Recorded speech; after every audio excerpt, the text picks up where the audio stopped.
question is Josh McDaniels going to be all in on Derek Carr, whose contract dead cap in 2023 is how much? A little over $5 million. Yeah. That's pretty incredible.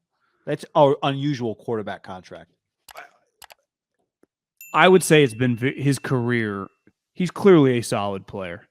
But I think the argument has gone back and forth, and he's as polarizing as Kirk Cousins or Dak Prescott. And both those guys have – does Dak have a playoff win? I'm not sure Dak does. Kirk Cousins, does he have a playoff victory?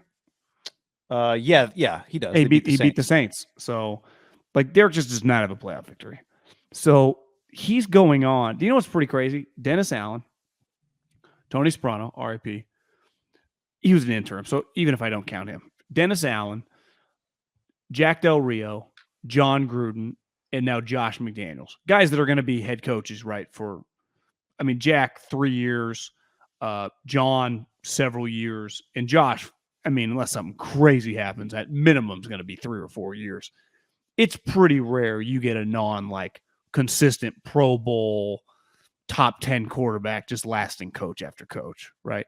It does feel that if you don't make the playoffs, like how long are the DBs, the special teams coverage? Like usually the guy that gets blamed is the coach and the quarterback, and they've been running through some coaches.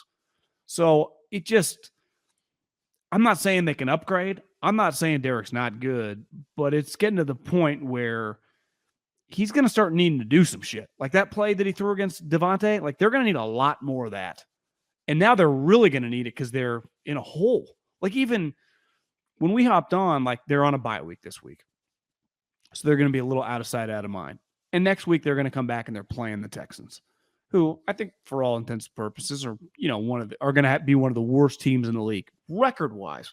But if you peak up a lot every week, if you tell me that's a tie game in the third quarter, it's believable, right? They have been a pretty competitive, feisty fucking squad. Yeah. I don't just – the Raiders have a lot of experience in close games, John. 5-point loss to the Chargers, 6-point loss to the Cardinals, 2-point loss to the Titans, 1-point loss to the Chiefs. They have no margin for error. Do you agree? Yeah, look, I think they're better than a 1-4 team.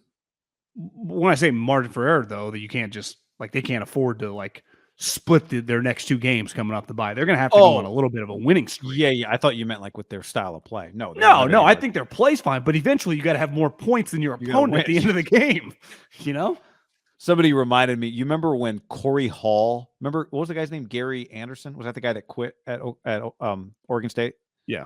Didn't he quit at Wisconsin too? He took off. Remember? Yeah. Or was it Utah State? He quit there too, maybe. Weird ending to his career. Remember Corey Hall? Remember that guy took over? He was a Fresno State Bulldog. And he was somebody reminded me the other day, they were in his first game they lost. And in the locker room after the game with the AD standing right there, part of his deal was he was campaigning for the job.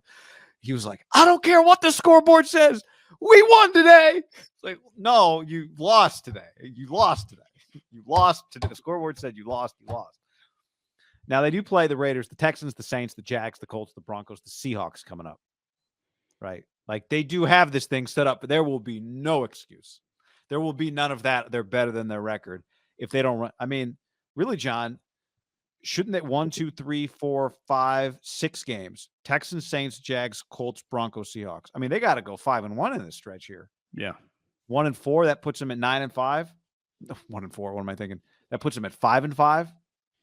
If they go 5-1 or 6-5, sorry, 1, 2, 3, 4, 5, 6. I can add 6 games. Go 4-2. That puts you at 5-6. So that's not good enough. So you got to go 5-1 in that stretch. But right? to me, 4-2, at least you're alive. 5-6, you're alive. But Chargers, Rams, Pats, Steelers, Niners, Chiefs. Yeah, this is my point. When you start 1-4, you eventually have to go on a 4-game winning streak to get above 500. And then even once you do that, okay, then you lose a game, then you're back at 500. And then that next game is fucking huge. They're very behind the 8 ball. And I just don't see how anyone gets blamed but Derek. Devontae ain't getting blamed. Like you said, already obviously the shove, he's been in the news, but he's on pace for 17 touchdowns. Devontae, you've been in the news. What does that even mean anymore? Because like I don't know anyone that watches the news.